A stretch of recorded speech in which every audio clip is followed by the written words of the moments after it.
hadirat-Mu dengan grup Watchman. Kami bersyukur kasih karunia Allah melayakan kami untuk ada di dalam pelayanan yang besar, yang ajaib, yang tidak pernah kami pahami. Bapak, terima kasih untuk Yesus yang Kau berikan bagi kami. Terima kasih Bapak untuk nama Yesus yang Kau berikan bagi kami. Buat kami mengerti siapa Yesus bagi kami. Buat kami untuk mengerti seperti apakah nama Yesus yang Kau berikan bagi kami, Bapak. Sehingga kami dapat memaksimalkan keajaiban nama Yesus, kesaktian nama Yesus. Dengan iman kami dapat menyatakan nama Yesus atas apapun situasi, kondisi hidup kami, keluarga kami, bangsa kami, dan kota kami. Apapun juga kondisinya Tuhan. Kami dapat menggunakan nama Yesus dengan iman kami dan dengan kepercayaan kami kepada kematian dan kebangkitan Yesus. Terima kasih Tuhan.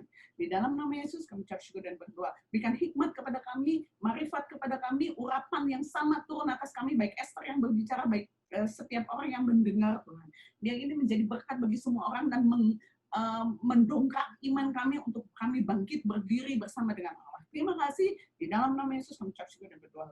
Amin. Saudara, saya ingin saudara lihat dulu ayat di grup.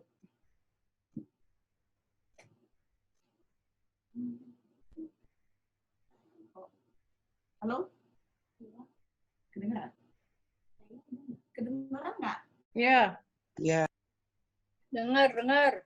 Soalnya saudara tahu nggak, kuping Ai itu nguing melulu, jadi tiba-tiba suara ayu orang hilang, terus bak gitu loh, terus nguing gitu suaranya. Saudara lihat dulu ayat 1 Korintus 2 ayat 13-14. Ini dasarnya dulu ya. Dan karena kami menafsirkan hal-hal rohani kepada mereka yang mempunyai roh. Ai mau berbagi kepada saudara tentang hal-hal rohani. Tapi Ai nggak bisa berbicara kepada saudara dengan manusia daging. Manusia daging adalah manusia yang pakai akal sehat, pakai logika, atau pakai filsafat hidup, nggak bisa. Firman Tuhan hanya bisa diterima oleh roh. Itu udah ayatnya udah jelas. Kami berkata-kata tentang karunia-karunia Allah dengan perkataan yang bukan diajarkan kepada kami oleh hikmat manusia, tetapi oleh roh. Tetapi manusia duniawi tidak menerima apa yang berasal dari roh Allah. Karena itu baginya ada suatu kebodohan. Jadi gini dulu, Ai bilang gini. Setiap hal yang rohani, kalau Ai sampaikan ke siapapun juga, kalau saudara masih pakai logika, itu akan terus bertabrakan. Saudara nggak bakal bisa menerima kebenaran Kristus yang sebenarnya. Karena logika saudara, akal sehat saudara, hikmatnya saudara itu dipakai. Ujungnya debat. Dan Ai nggak suka dengan satu pengajaran tentang tafsir. Kayak saudara kan seneng banget dengan ini loh, tafsir apapun pakai tafsiran gitu loh. Tentang kedatangan Tuhan yang kedua, tafsirnya rapture itu sebelum tribulasi, di tengah tribulasi atau sesudah, betul nggak?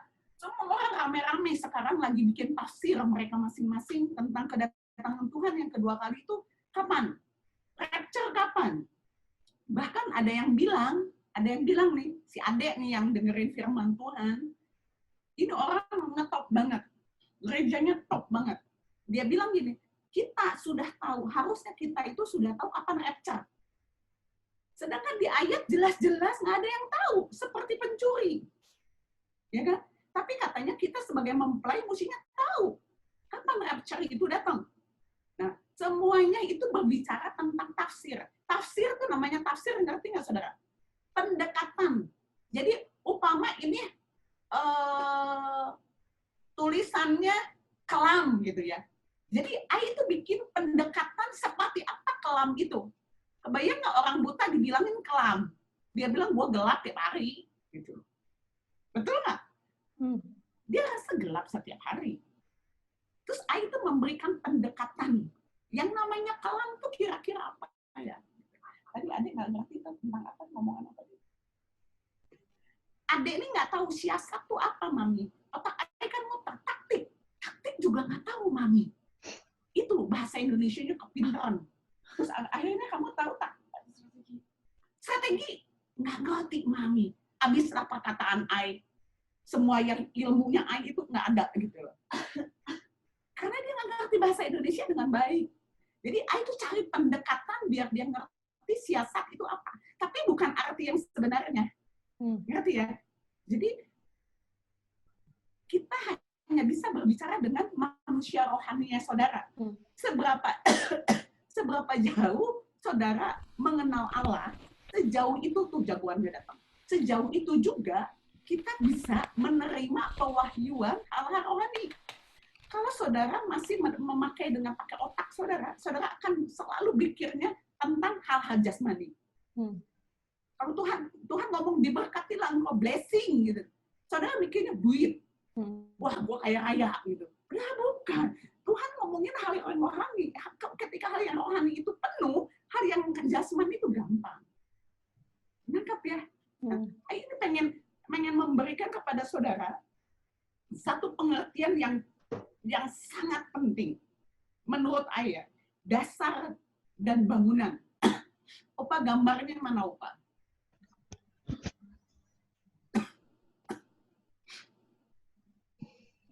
Apa dah? Kamu itu banyak banget saya kasih minum. Nih ya, kita baca pembacaan dasar, bacaannya kita adalah 1 Korintus 3 ayat 10. 1 Korintus 3 ayat 10. Ayo baca dia cepat ya, soalnya biar jam 8 kita mulai. Sesuai dengan kasih karunia Allah yang dianugerahkan kepadaku, kepada Paulus. Aku sebagai seorang ahli bangunan yang cakap telah meletakkan dasar. Ingat, pengajaran gereja Tuhan didasari, dasarnya, fondasinya dibangun oleh para nabi dan para rasul. Catat, kekristenan di dunia ini dibangun, yang ngebangun dasar yang dibangun itu oleh para rasul dan para nabi. Tapi ingat ya, jangan berpikir bahwa tiba-tiba ada nabi yang ngaku-ngaku nabi, ada yang ngaku-ngaku rasul, gue yang berhak menanam, no. Salah. Yang menanam itu para rasul itu rasul, 12 rasul. Jadi kalau ada yang ngaku-ngaku, gue yang menanam gereja ini. Ingat ya, kekristenan yang membangun dasarnya itu dibangun oleh siapa? Para nabi, para rasul. Yang ada di mana? Di Alkitab. Nangkap ya? Jangan salah dulu nih hal ini nih. Soalnya, I dengar sendiri orang-orang yang hebat dan ajaib ngaku bahwa gue rasul, gue nabi. Gereja harus didasari oleh pengajaran gue. Nehi. Para rasul, 12 rasul plus rasul Paulus. Dan para nabi-nabi yang ada di Alkitab. Karena dia yang menubuatkan tentang Kristus. Nangkap sampai situ dulu ya. Ya. Oke.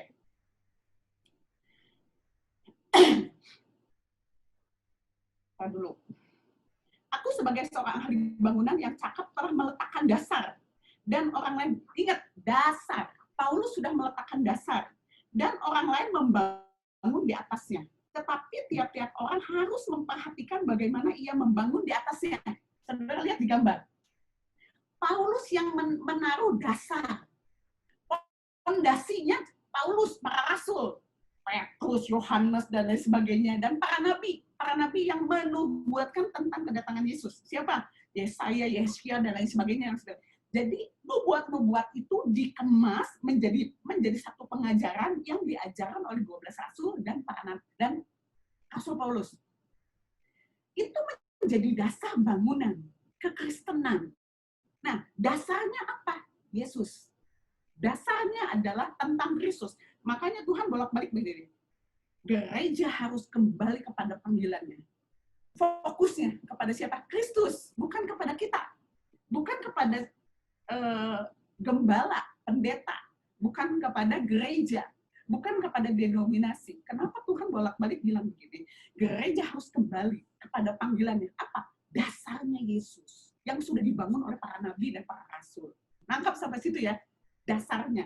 Dan satu hal lagi, Ai hamba Tuhan, Om Gijo hamba Tuhan, Chris Manus sama Bahat hamba Tuhan, Paniko hamba Tuhan, semuanya hamba Tuhan. Tapi di ayat ini Tuhan bilang, Paulus bilang gini, dan orang lain membangun di atasnya, Ai membangun di atasnya. Karena Ai hamba Tuhan. Melalui pelayanan Ai, melalui pengajaran Ai membangunnya. Atau Opa, dia sebagai founder di IFGF, dia membangun di atas di atas fondasi. Nangkap ya? Linda, Ciratna, atau siapa? Ibu Silva, atau siapapun yang ada di sini, kan melayani.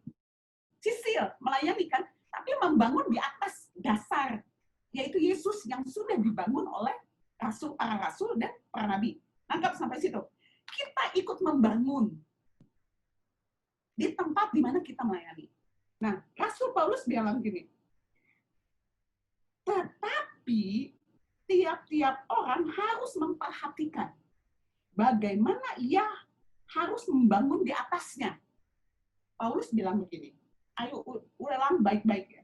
Tiap-tiap orang harus memperhatikan bagaimana ia. Ia itu siapa? Saya atau kau? Saya. Bagaimana saya harus membangun di atas fondasi yang sudah ditaruh oleh para rasul dan para nabi, yaitu dasarnya Kristus. Paulus lagi ngomongin gini, Linda, Sisil, Esther, Opa, Ciratna, Ibu Silva, atau siapapun yang terlibat di dalam pelayanan, harus memperhatikan dirinya sendiri, pekerjaannya sendiri. Bukan saya harus memperhatikan pekerjaannya Pak Niko. Bukan saya harus memperhatikan pekerjaannya Ruby Nadi. Bukan saya harus memperhatikan pekerjaan Gilbert Louis Mondong.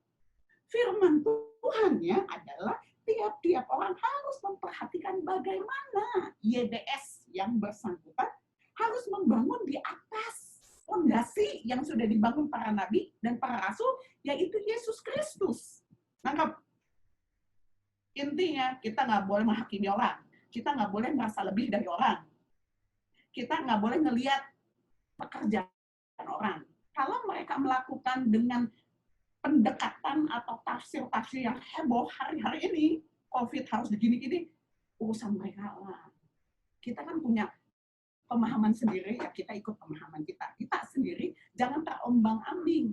Kita harus ngerti dulu nih firman Tuhannya tentang apa dan bagaimana, sehingga ketika ada pengajaran-pengajaran tafsir, bukan sesuatu pewahyuan loh, tafsir berbeda dengan pewahyuan. Tafsir itu pendekatan. Kita nggak terombang-ambing. Yang namanya tafsir dari tahun ke tahun itu akan berubah. Teori Calvinis akan berubah terus. Terus berubah. Teori tentang second coming dari sekolah waktu SMA tentang kedatangan Tuhan sampai hari ini perubahannya banyak. Karena itu tafsir. Tapi firman Tuhan nggak pernah berubah. Nangkap ya sampai situ ya? Nah, karena tidak ada seorang pun yang dapat meletakkan dasar lain. Kalau ada orang lain yang meletakkan dasar lain selain Kristus dan pengajaran para rasul, saudara tolak. Jangan mau. In the name of Jesus, tolak. Nangkap ya? Nah, entahkah orang membangun, nih, ini yang lebih penting menurut saya. Ini sangat penting buat kita. Entahkah orang membangun di atas dasar itu, nih lihat nih, gambar A itu, cakep banget tuh. Ada kenapa nggak tambahin? Cakep lah itu. Ada emas. Gambarnya keren banget. Entah orang membangun di atasnya ini dengan emas, dengan perak, batu permata, kayu, rumput, atau jerami. Jadi, tipenya saudara melayani, motivasi saudara melayani, itu dihitung Allah sebagai emas, sebagai permata, sebagai rumput kering, atau seperti jerami. Bukan saudara yang nilai, bukan Esther yang nilai, bukan Linda yang nilai, bukan adik yang nilai bagaimana pelayanan Ai. Ai sedang membangun di atas fondasi Yesus Kristus yang sudah diletakkan para rasul dan para nabi. Motivasi Ai, pengajaran Ai, itu Ai yang membangun, Ai yang tahu, dan Tuhan yang tahu. Ai membangun dengan motivasi seperti emas, seperti permata, rumput kering, atau jerami. Nah, sekarang pilihan di tangan saudara. Saudara mau membangun di atas fondasi Yesus Kristus, kematian Yesus dan kebangkitan Yesus dari emas, dari permata, rumput, atau jerami, atau dari kayu. Halo. Jangan saudara melayani demi orang lain. Jangan saudara melayani demi diri sendiri. Jangan saudara melayani karena gua senang, gua hobi. Nggak ada. Kita melayani karena Kristus. Kita melayani karena dipanggil Tuhan. Kita melayani karena kita berlari kepada destiny. Kita punya tujuan hidup kita apa? Dan kita harus menyelesaikan itu. Tapi motivasi kita ini kan kita kadang-kadang kita nggak tahu ya motivasi ya. Kita bisa membeli. Saudara tahu nggak kita bisa membeli pelayanan? Kita bisa membeli panggung. Percaya nggak? Ai bisa membeli pelayanan, Ai bisa membeli panggung loh. Dengan apa? Dengan uang. Ai bisa membeli gelar nabi Ai dengan uang. Ai deketin para nabi-nabi yang sudah duluan, I serve lah mereka, I datengin karena I banyak duit. Betul nggak? I bisa punya gelar rasul, nabi, apalah. Nanti di depan nama I bisa dibilang gini, prophet. Cilaka ada. Nanti di habis kitab Wahyu ada lagi kitab Nabi Esa Tanujaya dari Batam. Sesat. Jadi saudara ingat, saudara harus memperhatikan pengajaran saudara. Saudara harus memperhatikan teori saudara. Waktu saudara ngajar ke orang, saudara harus memperhatikan motivasimu ketika melayani. Murni enggak? Dari emas, dari permata, dari rumput, atau dari jerami? Dengar, ini yang mengerikan. Sekali kelak, pekerjaan masing-masing akan nampak. Pekerjaan you, pekerjaan I, pekerjaan semua orang yang mengaku melayani Tuhan. Karena hari Tuhan akan menyatakannya. Sebab ia akan nampak dengan api. Api itu biasa penderitaan. Saudara akan digoncang, saudara akan dianiaya, saudara akan mengalami banyak hal untuk memurnikan motivasimu dalam pelayananmu. Sebab ia akan nampak dengan api dan bagaimana masing-masing orang akan diuji oleh api itu. Kebayang nggak saudara kalau oleh api? Jika pekerjaannya terbakar, kalau kayu terbakar, kalau jerami terbakar, rumput kering terbakar, sisanya apa? Halo? Debu. Abu. Jika pekerjaannya terbakar, ia akan menderita kerugian. Tetapi ia sendiri akan diselamatkan. Saudara gini, ketika pelayanan saudara tidak murni di hadapan Allah, tidak dari emas, tidak dari permata, tidak dari perak. Perak aja kurang loh, kurang bagus di hadapan Allah. Satu esensi di bawah emas itu perak. Jadi itu perak itu second. Itu masih nggak dipakai. Kalau emas 24 karat yang murni logam mulia itu, asli emas, itu sangganya nggak ada, peraknya udah nggak ada. Itu perak pun, perak itu terakhir, itu akan dibuang. Kebayang nggak Allah menginginkan yang emas? Batu permata, saudara kebayang nggak? Awalnya kan batu permata tuh hitam, jelek bentuknya. Orang itu dari perut bumi, ayo ngeliat kok waktu Merapi kayak apa? Karbon. Busuk banget, udah jadi berlian. Kenapa perempuan pada rela membeli 100 juta demi berlian kayak air dulu gitu? Kepengen gitu.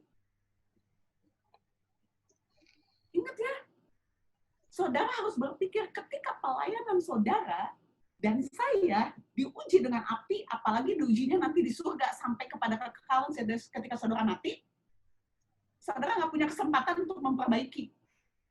Pekerjaan saudara, pelayanan saudara diuji oleh api dari jerami, dari rumput kering atau dari kayu. Ketika terbakar dan saudara dari jerami, dari kayu dan rumput kering, itu akan jadi abu. Halo, itu akan jadi abu. Tapi Tuhan bilang gini, Tuhan bilang begini. Firman Tuhan bilang gini, saudara akan selamat. Tapi seperti dalam api. Kebayang nggak sih saudara, seperti dalam saudara selamat ada di surga, tapi saudara seperti dalam api, kayak panas. Tahu nggak kalau dalam api, saudara nggak betah di tempat ini salah, di tempat itu salah, di sana salah, kan nggak nyaman. Kenapa sih? Ada yang tahu kenapa? Dinda nggak boleh jawab bro. Gue udah kasih tahu sama lu. Mingkem. Minggam. Grup inti, musimnya gue udah ngomong nih. Nggak boleh ngomong. Ada yang tahu? Kenapa seperti dalam api? Saya kasih tahu ya. Ketika saudara dipanggil Tuhan, setiap saudara memiliki destiny. Umpama saudara dipanggil untuk mencapai 2 kilometer. Mesti Jojo bisa jawab nih.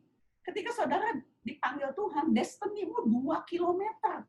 Tapi saudara, karena pekerjaanmu diuji dengan api dan menjadi debu, saudara cuma mendapatkan hasil 100 meter dari 2 kilometer. Saudara tetap sampai surga. Tapi posisi yang di 2 kilometer itu namanya nama saudara. Umpama nama Linda, nah lu. Namanya nama Linda, tapi waktu Linda mati, dan seluruh pekerjaannya diuji, cuman jadi debu. Dia selamat, tapi dia ada di posisi di 100 meter. Tapi dia ngelihat namanya nama Linda Liminati, Limandharma, ada di atasnya lah di 2 kilometer. Semua orang bisa ngelihat si Linda itu di situ, tapi orangnya ada di sini. Kebayang kira-kira perasaan lu gimana? Nggak mau. Rasanya serba salah ya. Tapi selamat loh. Dan saudara nggak mendapatkan apapun. Kitab Wahyu bilangnya barang siapa yang menang, ia akan mendapatkan ada upah, ada mahkota. Saudara nggak dapat apa-apa.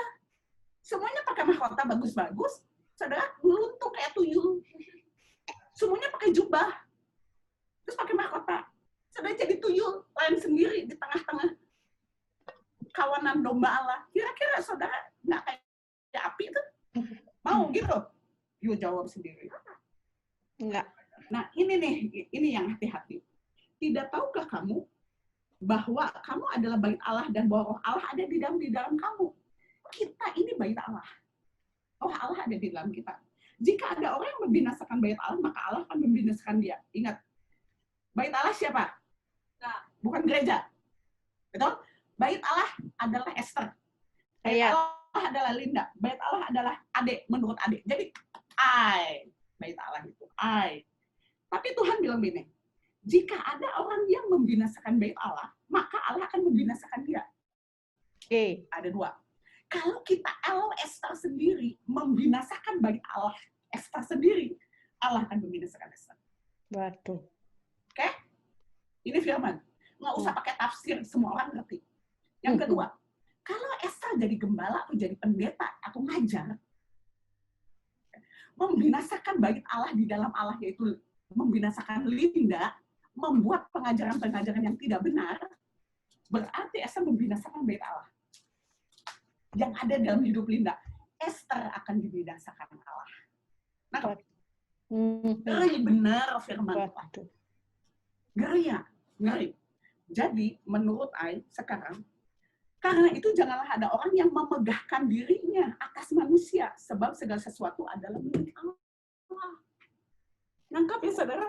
Hari ini kita pelajarannya rada-rada keras ya. Tapi Ai seneng sih. Yang keras-keras itu berarti saudara udah gede. Udah mulai panas kan.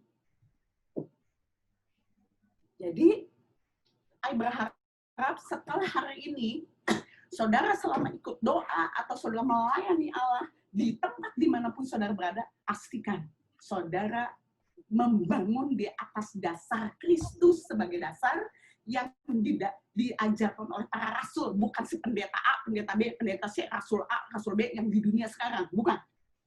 Tapi rasul-rasul, 12 rasul plus Paulus dan para nabi, dasarnya itu. Dan kita membangun itu oleh emas, dengan segenap hati, segenap pikiran kita, full heart, sepenuh hati kita dan segenap jiwa kita. Tangkap ya? Ya. Ada yang mau tanya sebelum kita mulai?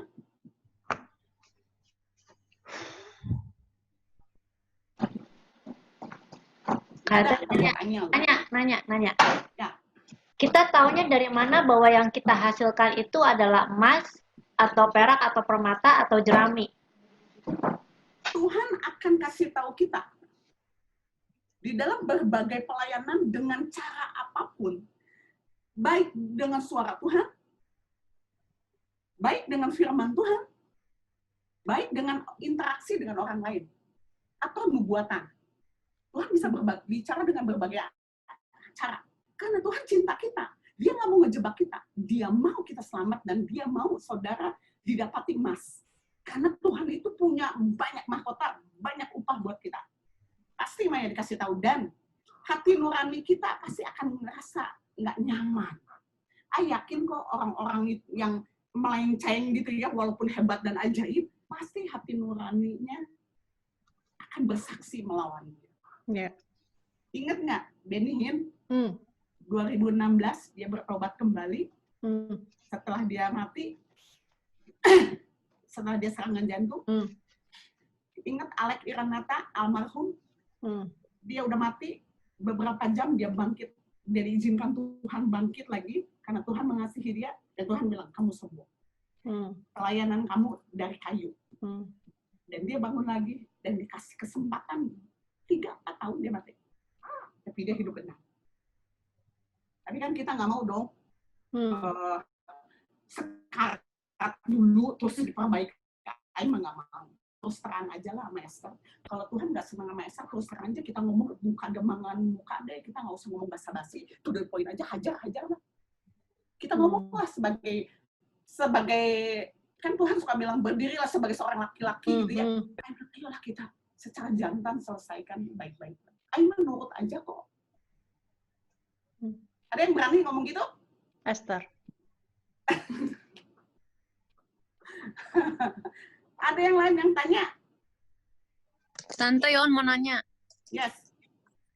Kan tadi Tante bilang kalau ada yang membinasakan bait Allah maka orang itu akan dibinasakan.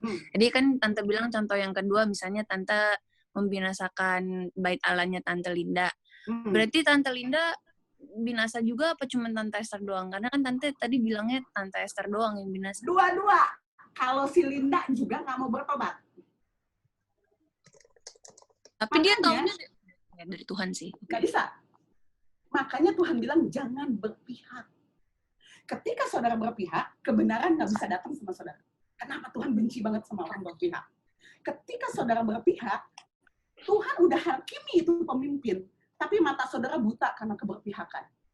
Nah, itu. Tuhan udah menegur orang-orang itu, tegur. Jelas-jelas menegur. Ada banyak cara Tuhan menegur kamu, Yohan. Sebagai domba-domba ya. Tapi kadang-kadang kita terlalu malas untuk bangkit. Kita terlalu mengasihani diri. Dan kadang-kadang kita nyaman. Banyak kok nerima kayak begitu, sampai ada beberapa anak rohani bilang begini, ya tapi Ci, gimana ya Ci, ya mau ninggalinnya nggak enak lah Ci, kesian katanya, terus lagian di sana kan enak Ci, katanya, ASEAN lagi, tempat duduknya kayak di 21.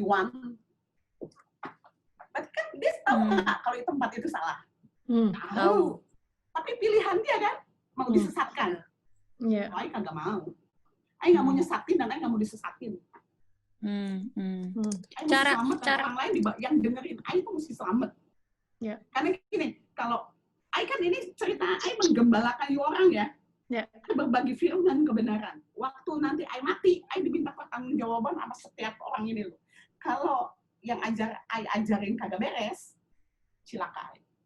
Tapi yang ajarin bener, terus yuknya yang kagak beres, Aing cuci tangan. Kayak Pilatus. Aing nggak bersalah. Karena Aing sudah mengajarkan hal yang benar. Tapi kalau Aing tidak menyatakan yang benar sama orang, dan orang tersesat gara Aing yang kena, dan you juga kena, karena you juga nggak mau bertobat. Anggap. Ada lagi? Yohan lagi loading. Tadi mau nanya aja, mengklarifikasi, bertanya. Jadi cara terbaik untuk membangun yang emas-emas itu bagaimana Tante Mami? Tips dan triksnya? Oke. Ayat, cari tentang kesesatan di Mazmur. Siapa yang mengetahui kesesatan, jauhkan kami dari dosa yang tidak ku sadari. Itu yang pertama. Yang kedua, cari firman Tuhan. Cari baca firman Tuhan. Kuat dalam firman. Kedua, kuat dalam hubungan. Udah, beres. Kamu aman. Kayak dianggap sesat 4 tahun apa 6 tahun yang lalu gara-gara nggak ada pelayanan doa di hari-hari gini. Ai berhenti loh 4 tahun gara-gara satu orang gitu bilang Ai sesat karena pelajaran Hyper Grace. Ai berhenti total 4 tahun karena Ai nggak mau nyesatin orang. Tuhan kasih ayat-ayatnya sampai Ai bangkit bahwa Ai benar dan Ai jalan lagi. Dan sekarang pelajaran Hyper Grace ini terseret kan? Nah itu karena tafsir tidak berdiri di atas pengajaran para rasul. Dan lagi?